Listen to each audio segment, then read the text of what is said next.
ನಮಸ್ಕಾರ ವೀಕ್ಷಕರೇ, ಕ್ರೈಮ್ ಪ್ರಪಂಚ ಡಿಜಿಟಲ್ ಸುದ್ದಿವಾಹಿನಿಗೆ ಸ್ವಾಗತ. ಸಾಂಸ್ಕೃತಿಕ ನಗರವೆಂದು ಹೆಸರಾದ ಮೈಸೂರಿನಲ್ಲಿ ಡ್ರಗ್ಸ್ ಜಾಲ ಮತ್ತೊಮ್ಮೆ ಬಯಲಾಗಿದೆ.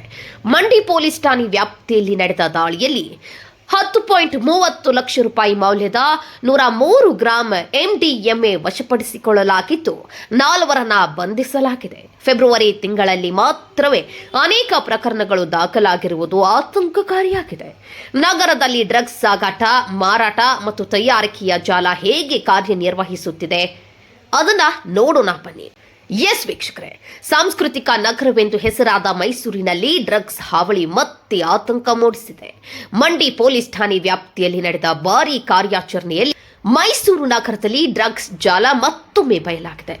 ನಗರ ಪೊಲೀಸ್ ಆಯುಕ್ತರ ಮಾರ್ಗದರ್ಶನದಲ್ಲಿ ನಡೆದ ದಾಳಿಯಲ್ಲಿ 103 ಗ್ರಾಂ ಎಂಡಿಎಂಎ ವಶಪಡಿಸಿಕೊಳ್ಳಲಾಗಿದ್ದು, ಬಂಧಿತರಾದ ಜಿಯಾ ಉಲ್ಲಾ, ಜಾವೇದ್ ಅಹಮದ್, ಸೋಹೇಲ್ ಹಾಗೂ ನೋಯೇದ್ ಹೊರ ರಾಜ್ಯಗಳಿಂದ ಡ್ರಗ್ಸ್ ತರಿಸಿ ಯುವಕರಿಗೆ ಪೂರೈಕೆ ಮಾಡುತ್ತಿದ್ರು ಎಂದು ಪ್ರಾಥಮಿಕ ತನಿಖೆಯಲ್ಲಿ ತಿಳಿದು ಬಂದಿದೆ.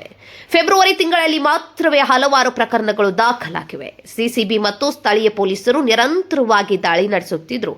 ಡ್ರಗ್ಸ್ ಜಾಲ ಸಂಪೂರ್ಣವಾಗಿ ನಿರ್ಮೂಲನೆಯಾಗಿಲ್ಲ ಎಂಬುದು ಸ್ಪಷ್ಟವಾಗಿದೆ. ಜನವರಿ 30ರಂದು ರಾಷ್ಟ್ರೀಯ ಮಾದಕ ದ್ರವ್ಯ ನಿಯಂತ್ರಣ ಘಟಕದ ಅಧಿಕಾರಿಗಳು ಹೆಬ್ಬಾಳ ಕೈಗಾರಿಕಾ ಪ್ರದೇಶದಲ್ಲಿ ಹೈಟೆಕ್ ಡ್ರಗ್ಸ್ ತಯಾರಿಕಾ ಘಟಕವನ್ನು ಪತ್ತೆ ಹಚ್ಚಿದ್ರು. ಪೊಲೀಸರು ಸಾರ್ವಜನಿಕರಿಗೆ ಮನವಿ ಮಾಡಿದ್ದು, ಡ್ರಗ್ಸ್ ಬಗ್ಗೆ ಯಾವುದೇ ಮಾಹಿತಿ ಇದ್ದರೆ ತಕ್ಷಣ ಪೊಲೀಸರಿಗೆ ತಿಳಿಸಬೇಕೆಂದು ಕೋರಿದ್ದಾರೆ.